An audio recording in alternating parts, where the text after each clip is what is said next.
Donc vous avez maintenant défini l'ensemble des liaisons. On peut s'amuser à faire une première étude mécanique. Donc le logiciel comporte deux modules. Le module que nous allons utiliser s'appelle Mecha 3D, qu'on peut retrouver soit ici, voyez, soit dans l'onglet Mecha 3D, voyez, version 8.0. Donc vous cliquez sur cet onglet, vous obtenez cette arborescence. Pour l'instant il n'y a rien de défini. Comme nous avons défini correctement et de manière cohérente et logique chacun des contacts en définissant précisément les surfaces de contact réelles, le plus souvent on peut simplement en cliquant sur droit sur mécanisme, voyez, clic droit sur mécanisme, on a construction automatique. Le logiciel alors repère les différentes surfaces de contact, ce qui lui permet de déterminer quelles sont les différentes liaisons. Ici il a donc repéré trois liaisons: la ponctuelle, la pivot entre le bâti et le barillet, la pivot glissant entre le piston et le barillet. Au niveau analyse, un clic droit, on a le graphe de structure. Vous pouvez remarquer que ça ressemble étrangement au graphe de liaison qu'on a pu faire ensemble dans le cours ou dans nos exercices. Donc nous, ce qu'on va faire, c'est une fois que le système a correctement repéré les liaisons, on fait analyse, calcul mécanique. Le mécanisme est isostatique et possède un degré de mobilité égal à 2. Cela veut dire que pour que le mécanisme soit totalement immobilisé, il va falloir supprimer 2 DDL. Donc, de manière logique, le système vous propose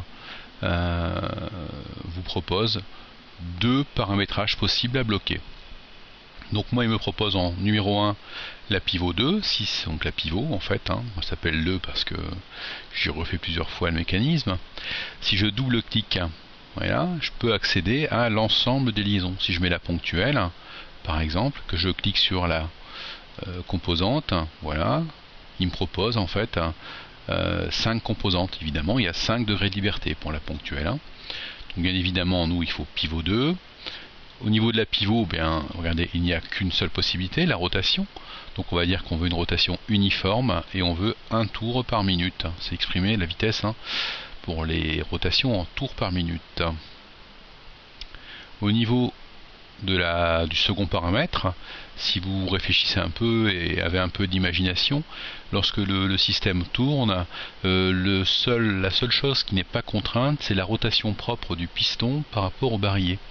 Donc je vais sélectionner dans la pivot glissant 3 ici, la rotation. Vous voyez, il y a deux possibilités, soit la rotation, soit la translation. La translation est imposée par l'inclinaison du bâti. Je sélectionne donc la rotation. Je ne veux pas que ça tourne, je mets 0. Voilà, comme ça elle sera immobilisée. Je vais demander, on va demander un peu plus, on va demander peut-être 1800 positions, voilà, et on va faire un calcul sur 180 secondes. On fait calcul, voilà, le calcul est terminé, on peut faire fin. Première chose à faire, c'est par exemple outils, Mecha 3D, analyse, voilà, on a la même chose que tout à l'heure, on a aussi résultat, voilà, simulation.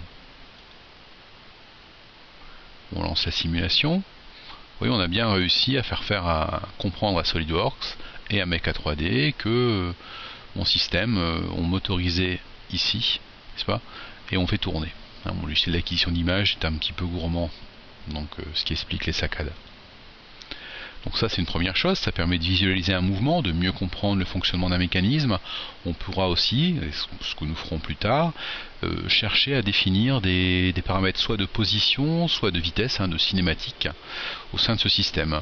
Nous pourrions déjà, par exemple au niveau de la courbe, clic sur la courbe, clic droit, ajouter, on va ajouter une courbe. On va ajouter une courbe simple. Dans la liaison, on va aller chercher non pas la liaison ponctuelle, mais la liaison pivot glissant.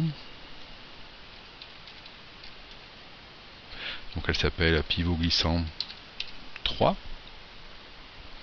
On va chercher la position, non pas de la rotation, mais de la translation. La translation, si je regarde, vous voyez ici j'ai une petite flèche manifestement, une seule. Là j'ai une double, là une triple, donc X, Y et Z. Avec l'habitude ça se fait assez bien. Voilà, on va demander la translation suivant X, ajout, et si je fais clic droit, afficher, il faut refaire le calcul. Ah non, excusez-moi, c'est la lenteur du système. L'échelle d'acquisition d'image est assez gourmand. On voit en fait l'évolution de la position du piston par rapport au barillet.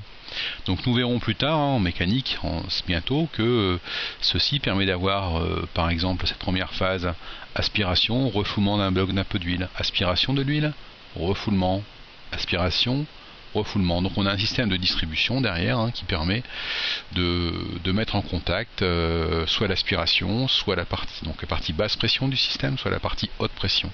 Ça sera l'objet et l'étude d'un TP que nous ferons prochainement. Voilà, c'était juste pour vous faire découvrir Mecha 3D en quelques clics.